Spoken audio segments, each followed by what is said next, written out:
Welcome to Conversations Aloud. Today is the 20th of February, where we're going to analyze what is happening in the Middle East. The buildup of weaponry is unbelievable, really, in preparation to attack Iran. In the last video we did, we said that an attack is unlikely, but this is looking more likely now that there's going to be a U.S. attack within the next 4 weeks on Iran, even probably within the next 2 weeks. We're going to analyze why that is the case, what is happening, and what do we see eventually the result of all of this.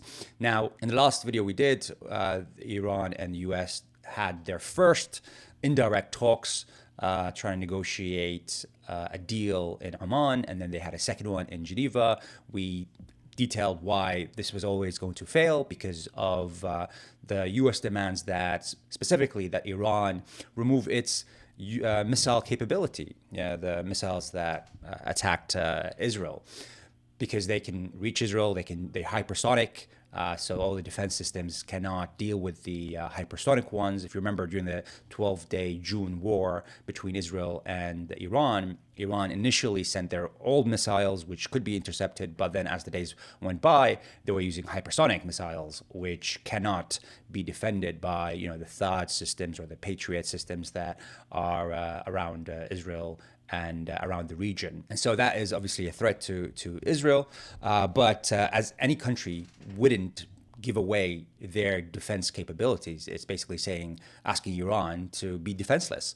And no country would accept such a thing, because if Iran didn't have their defense capabilities, we wouldn't have this conversation right now. The US and Israel would be attacking Iran and destroying everything they can from a military perspective, but also for the ability of the government to operate. So though this was always going to be a no-no for Iran, they just wanted to talk about their nuclear capabilities and nothing else. But it seems like this is part of the deal that the US is giving Iran, part of the red lines. Now, we're seeing the biggest buildup of military in the region since the 2003 invasion of Iraq. And I want to detail what there is right now. One, there is 2 U.S. Aircraft carriers. These are huge warships that carry fighter jets and come with other warships, destroyers that protect it, and submarines. There is the USS Abraham Lincoln, which is just off Oman, ready to engage. And then there is the USS Gerald Ford, which was in Venezuela and was operating there during the capture of Maduro, more accurately the kidnap of Maduro, the president of Venezuela. That ship was supposed to go back to the U.S. because they've been operating for a while, but Trump said no. There's no gap here. There's no break. We're heading towards the Middle East and go there at full speed.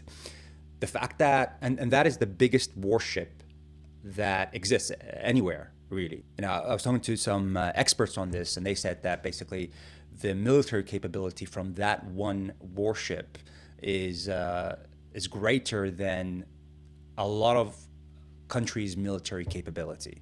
That's how powerful these warships are. Now, in total, there's about 250 fighter jets in the region ready to engage. 250 fighter jets ready to bomb Iran, whether they are at the aircraft carriers or in the bases, the U.S. bases all around the region, in Jordan, UAE, Qatar, Saudi Arabia. Even though those countries said that they're not going to be used to attack Iran, the fighter jets are there and they're ready. And in fact, China showed us some of those fighter jets. China made these pictures public, really.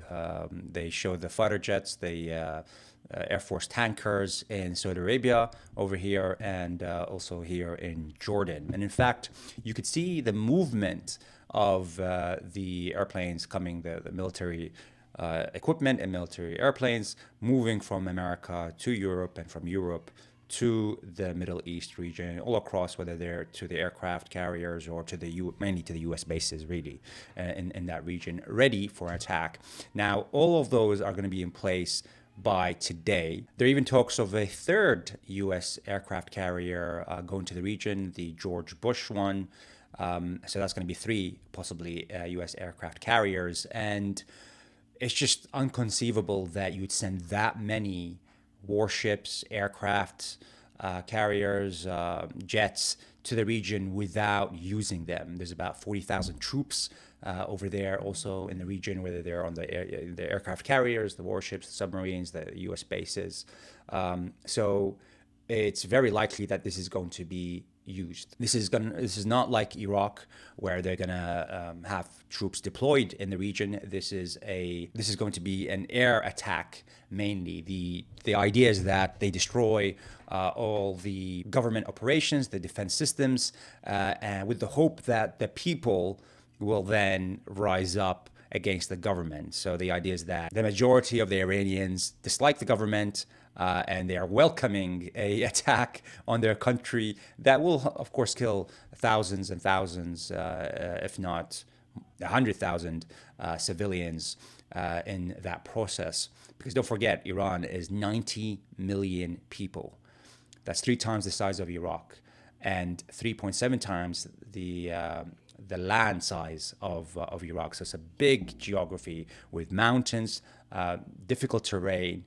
And so it's very high risk operation. And I just find it very odd that they would take that risk. Now, in the previous 12-day June war, Iran didn't have the proper cooperation with Russia and China as it has right now, because it just signed a trilateral agreement with Russia and China in January of 2026, having learned the lessons from the 12 June war, where Russia did suggest that we have a defense pact together, but Iran rejected that, because the idea is it's so that if it joined Russia and China, that would cut its potential of getting into a better relationship with the West.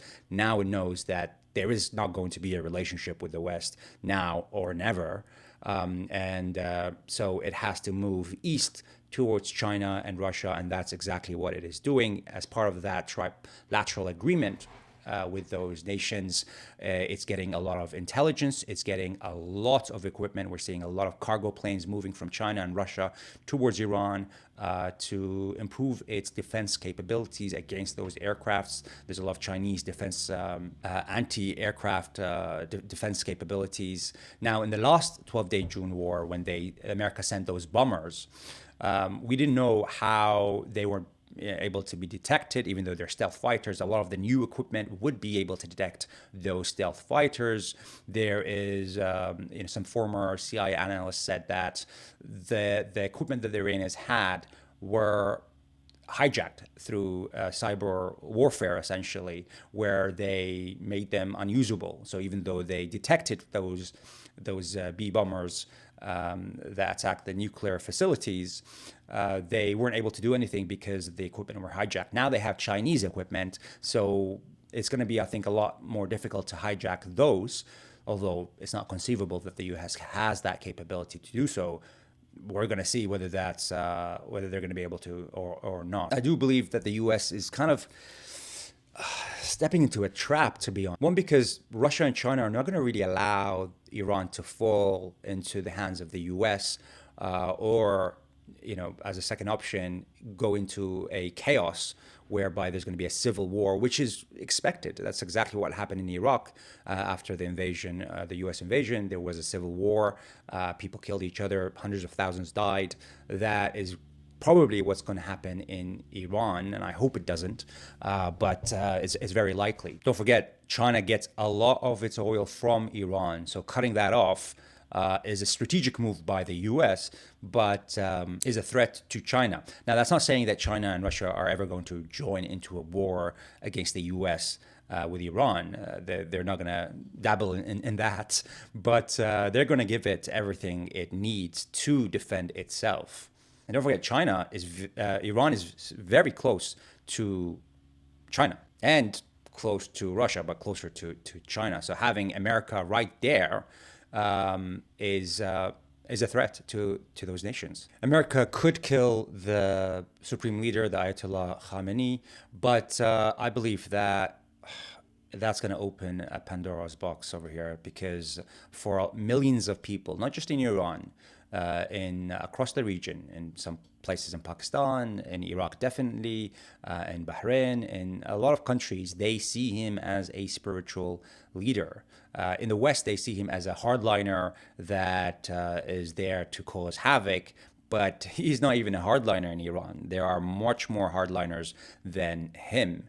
Which is, I think, very surprising to many people in the West. Killing him would make him a martyr and would bring in a lot of people in this war, whether it's Ansar Allah in Yemen, Hezbollah, even though we hear they're destroyed, but they still have some capability. Of course, the militias in Iraq.